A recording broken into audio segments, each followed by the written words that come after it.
प्रत्येकाला वंदना भेटणार आहेत. आपलं मत काय आहे ते सर्व ते जाणून घेणार आहेत. त्याच्यानंतर ते आपला निर्णय आपलं प्रत्येकाचं मत ऐकून घेणार आहेत. भूम परांडा वाशीचे जे कोणी मतदारसंघात हॉलमध्ये त्या ठिकाणी जावं. भूम परांडा वाशी पदाधिकारी आलेले नागरिक आलेले त्यांनी कृपया डाव्या बाजूला जो हॉल आहे त्या हॉलमध्ये आपण जावं. त्या ठिकाणी प्रत्येकाचं मत ऐकून घेणार आहेत. आपल्याशी संवाद साधणार आहेत. भूम परांडा वाशी आहे त्या हॉलमध्ये आपण जावं. आपला हा प्रत्येकाला वंदना भेटणार आहेत. आपलं मत काय आहे ते सर्व ते जाणून घेणार आहेत. त्याच्यानंतर ते आपला निर्णय आपलं प्रत्येकाचं मत ऐकून घेणार आहेत. भूम परांडा वाशीचे जे कोणी मतदारसंघात हॉलमध्ये त्या ठिकाणी जावं. भूम परांडा वाशी पदाधिकारी आलेले नागरिक आलेले त्यांनी कृपया डाव्या बाजूला जो हॉल आहे त्या हॉलमध्ये आपण जावं. त्या ठिकाणी प्रत्येकाचं मत ऐकून घेणार आहेत. आपल्याशी संवाद साधणार आहेत. भूम परांडा वाशी आहे त्या हॉलमध्ये आपण जावं. आपला हा कार्यकर्ते संवाद ते सांगा. कसं आहे आता मी सकाळपासून मीडियाला जे काही बोलायचंय ते मी बोललेलो आहे. मी आता ऐका वारंवार तीस बोलणं काय मला प्रशस्त वाटत नाही.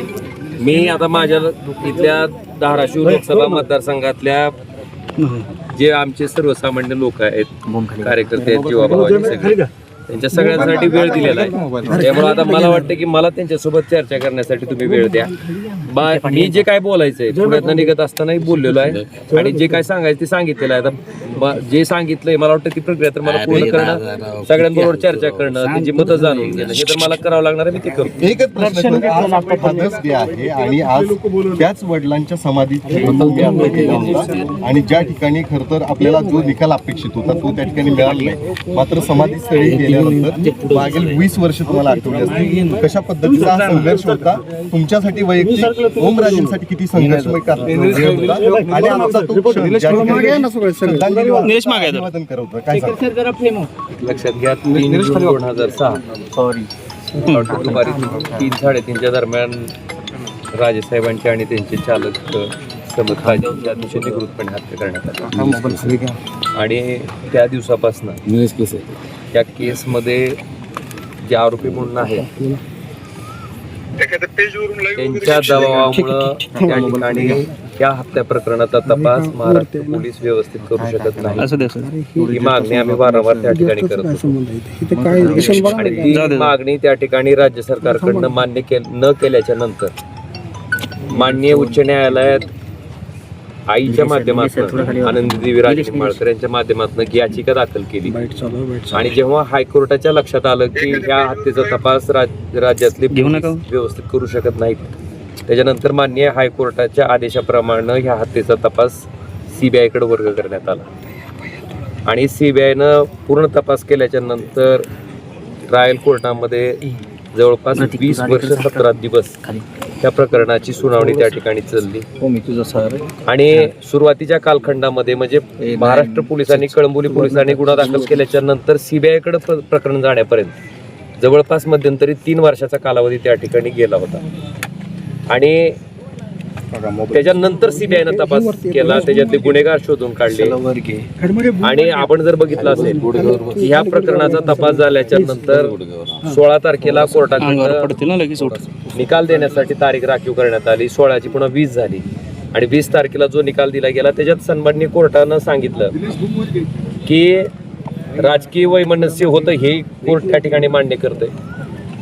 हत्येचा उद्देश होता, मोटिव्ह, हेही सन्माननीय न्यायालय त्या ठिकाणी मान्य करतंय. पण मला वाटतंय ज्या पद्धतीनं सगळ्याच आरोपींना निर्दोष सोडून देण्यात आलंय, मग नेमकी कैलासवासी पवनराजे निंबाळकर साहेबांची आणि त्यांचे चालक समद काजी यांची हत्या कोणी केली, मला वाटतं ह्या प्रश्नाचं उत्तर तर त्या ठिकाणी मिळू शकलेलं नाही. हा निकाल अतिशय दुर्दैवी आहे.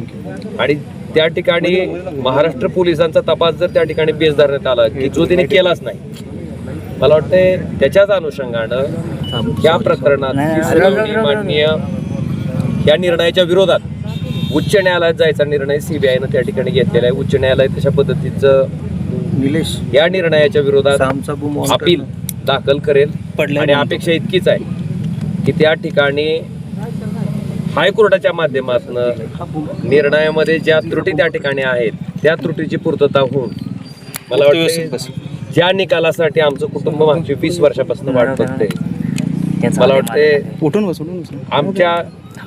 आमच्या कुटुंबाला न्याय द्यायची भूमिका, आमच्या कुटुंबाला न्याय मिळण्यासाठी आता आम्हाला परत हायकोर्टामध्ये त्या ठिकाणी जावं लागणार आणि हायकोर्ट तसा निर्णय देईल हे अपेक्षित आम्ही. लक्षात घ्या, त्या भावना मी तुम्हाला शब्दात नाही सांगू शकत. कसं आहे, रोज आम्ही ते कारण स्वतःचा कुटुंबातला प्रमुख नसल्याच्या नंतर त्याच्या काही यातना असतात, त्याच्या काही वेदना असतात, ते मागचे अनेक वर्ष आम्ही भोगलेले आहेत. आणि त्याच्याच माध्यमातून खरं बघायला गेलं, मी वारंवार सांगतो की मी माझ्या राजकीय जीवनाची सुरुवात केवळ आणि केवळ माझ्या वडिलांची झालेली निर्घृण हत्या आणि कशासाठी ती केली गेली आणि त्या लोकांचं राजकारण त्या ठिकाणी यशस्वी होऊ द्यायचं नाही, त्यांना धडा दाखवून द्यायचा की अशा पद्धतीनं राजकीय विरोधक तुम्ही सुमारे देऊन संपवल्याच्या नंतर सुद्धा राजकीय विरोधक संपत नसतो, त्याच ताकदीचा राजकीय विरोधक तयार होत असतो हे दाखवून देण्यासाठी मी सार्वजनिक जीवनात सक्रिय झालो आणि वारंवार सर्वसामान्य जनतेच्या आशीर्वादावर, पाठिंबावर मला वाटतं इथपर्यंत मी पोचू शकलो. माझी भूमिका तीच राहिलेली आहे आणि त्याच भूमिकेतनं आज सर्वसामान्य असंख्य लोक त्या ठिकाणी माझ्याशी जोडली गेलेली आहेत.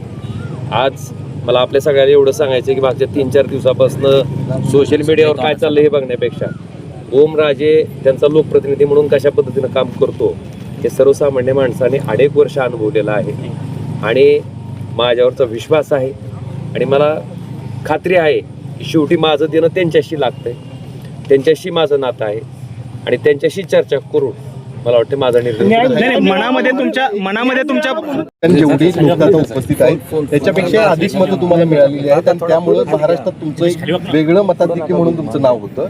जी या ठिकाणी येऊ शकले नाही त्यांचा निर्णय मात्र या ठिकाणी असणार नाही. आता जी कार्यकर्ते त्यांचं तुम्हाला मत आहे, त्या सगळ्यांना कसं तुम्ही समजून सांगा ही काय भूमिका घ्यायची, सगळ्यांशी चर्चा पलीकडे जाऊ. सगळे म्हणल्यावर 100% सगळ्यांशी चर्चा करणं तर शक्य नाही, पण किमान त्यांचे प्रतिनिधी त्या लोकांचं काय मत आहे हे प्रत्येक गावातला माणूस त्या गावात राहणार. आणि तुम्हाला सांगतो, माझा मोबाईल नंबर म्हशीच्या मागं गायच्या मागं फिरणाऱ्या गुराकडे सुद्धा आहे. त्याला जरी काय अडचण पडली तर ते मला फोन करते. त्यामुळे माझा कनेक्ट आहे तिथपर्यंत. म्हणजे समाजातला जो शेवटचा घटक आहे, अतिशय सामान्य माणूस आहे, त्याच्याशी माझं त्याच्यामुळं त्या लोकांशी माझं फोनवर बोलणं होतंय. माझा फोन काय बंद नाहीये, पण तुम्ही इतके फोन लावून मला परेशान केले की मला त्या लोकांना वेळ देत नाही. दादा पण मनामध्ये आता द्वंद्व आहे का, भूमिका बदलावी लागेल का न्याय मिळावा? मला एवढं सांगायचंय की काय जी भूमिका आहे ती भूमिका ठरल्यावर मी तुमचा सांगेन. मनामध्ये दादा द्वंद्व